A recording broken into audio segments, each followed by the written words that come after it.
Sejumlah aktivis ditangkap dan jadi tersangka pasca gelombang unjuk rasa yang terjadi pada 25 hingga 31 Agustus. Publik menyoroti penangkapan aktivis agar tidak menjadi kriminalisasi.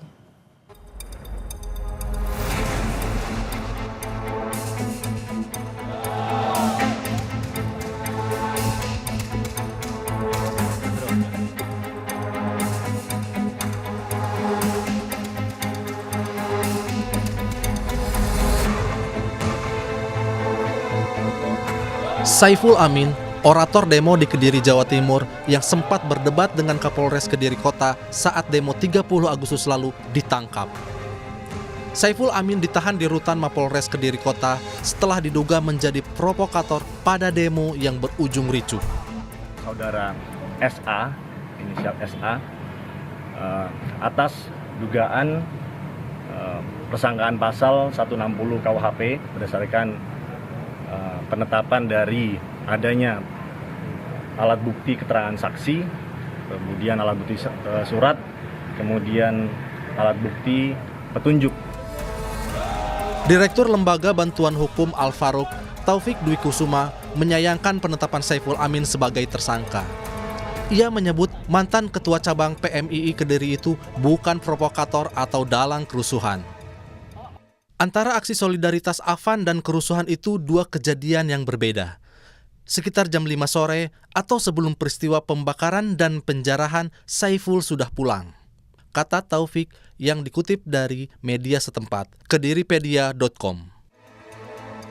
Sebelumnya di Jakarta, Del Pedro Marhain, Direktur Eksekutif Lokataru, juga ditangkap polisi. Del Pedro ditetapkan tersangka penghasutan melalui media sosial yang berujung demo ricuh dengan melibatkan remaja. Tersangka DMR adalah melakukan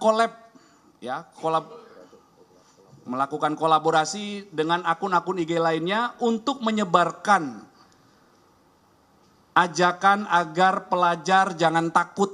Tersangka SH itu adalah akun atau admin dari akun IG, nama akunnya @gm. Perannya adalah juga melakukan collab akun IG untuk menyebarkan ajakan pengerusakan. Selain Del Pedro, ada pula Syahdan Hussein, admin sekaligus humas akun Instagram @gejayan memanggil yang juga ditangkap atas tuduhan yang sama. Tim Advokasi untuk Demokrasi menilai penetapan tersangka sejumlah aktivis oleh kepolisian cacat prosedur hukum. Tim meminta penangguhan penahanan untuk Del Pedro.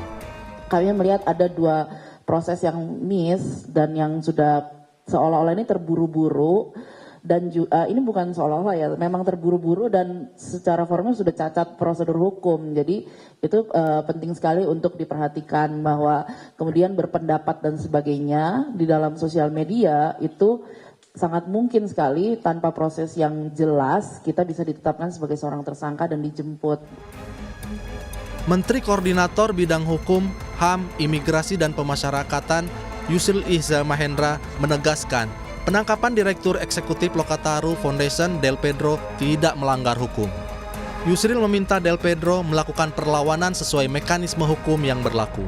Dan saya kira setiap orang kan harus gentleman menghadapi satu proses hukum. Kalau misalnya oleh aparat disangka dia melakukan satu kejahatan dan menurut aparat penegak hukum ada bukti-buktinya, ada bukti-bukti permulaan yang cukup, tapi dia juga bisa menggunakan advokat untuk menyanggah.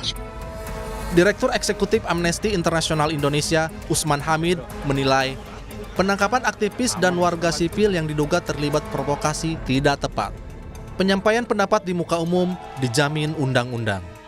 Tidak tepat ya. Pertama, secara material proses penetapan tersangka mereka didasarkan pada pasal-pasal yang saya kira lemah untuk menuduh mereka misalnya melakukan penghasutan kepada publik untuk melakukan tindak pidana atau misalnya melakukan penghasutan terhadap anak-anak untuk melakukan tindak pidana. Nah, yang terlihat di dalam sejumlah informasi yang saya pelajari termasuk dari pihak kepolisian, rata-rata itu berasal atau berawal dari posting di media sosial.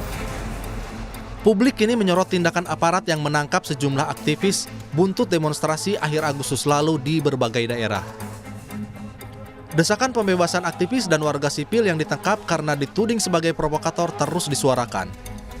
Publik berharap agar penangkapan para aktivis tidak menjadi kriminalisasi atau pembungkaman suara kritis masyarakat.